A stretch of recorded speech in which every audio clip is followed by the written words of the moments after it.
আসসালামু আলাইকুম গাইস, আশা করি ভালো আছেন, সুস্থ আছেন। গাইস, আমি প্রতিদিন লেবু শরবত খাই। এই লেবু এত উপকার গাইস, বুঝবেন না। এই লেবু আমি এই দেখেন, লেবু দেখছেন, হায়দার লেবু প্রতিদিন আমি আচার করে খাই। বোধহয় ওষুধ বানাইও খাওয়া যায়। এখানে লেবুর ভিতরে আপনি কাঁচা হলুদ, রসুন আর আদা দিয়ে খাল্লাতে করে খাবেন। রসুন দেবেন আর আদা দেবেন, আর হলো রসুন, আদা, আর হলো লেবু, আর হলো খাল খাল দিয়ে খাবেন। বিশাল উপকার গায়েস, মেলা উপকার। এই জিনিসটা যদি আপনারা খেতে পারেন তাহলে আলহামদুলিল্লাহ অনেক সুস্থ হতে পারেন। কিডনির দিক থেকে সুস্থ, তারপরে হাড়ের দিক থেকে সুস্থ। আপনি আগে এক খাল্লাতে দেবেন লেবু, তারপর দেবেন রসুন, তারপরে দেবেন একটু সরষের তেল, তারপরে আদা দেবেন, তারপরে একটু খাল দেবেন, খাল দিয়ে খালাতে করে খাবেন। মেলা উপকার। কাঁচা হলুদের বিশাল উপকার। কাঁচা হলুদের ক্যান্সার হয় না, মেলা উপকার। আমি মাঝে মাঝে ওষুধ বানাই দিই এদের, এরা খাই।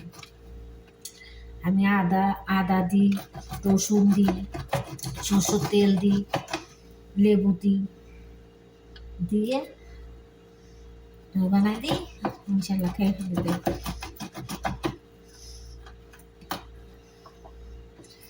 ঠান্ডা ফিরে দিয়েছিল, প্রচুর নিয়ে আইছিল, বুঝছেন।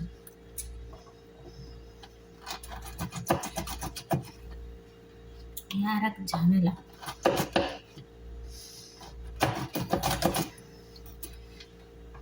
মালিকটা অসুস্থ, মাঝে মাঝে ওরকম ওষুধ করে দিলি এক এক গিলাস খাই বেলাতে অ্যাসিডের মতো।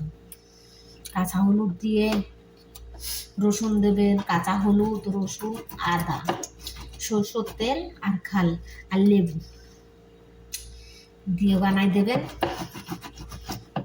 ইনশাল্লাহ অনেক সুস্থ শরীরটা। আমরা সৌদি আরব থাকি, আমরা ঠিক পাই। সবাই যে খারাপ কাজ করে তা না, ভালো মন্দ নিয়ে পৃথিবীটা চলে, বুঝেছেন। আমরা সৌদি থাকি, আমাদের সাথে কোনো খারাপ ব্যবহার করে না। আমরা নামাজ পড়ি 5 ওয়াক্ত, চশমা আল্লাহর নাম মুখে থাকে।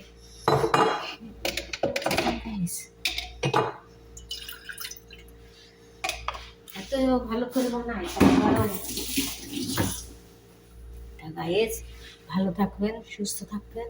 আমি এই যে আশির বানাবো, পানি দেবো আর সবাই একটু দিয়ে দেবো, সুকার মানে তোমার চিনি। গাইস, আসসালামু আলাইকুম, ভালো থাকবেন, সুস্থ থাকবেন। আসসালাম। এইভাবে করে আপনারা প্রতিদিন করে খাবেন, ইনশাআল্লাহ শরীরটা অনেক সুস্থ থাকবে।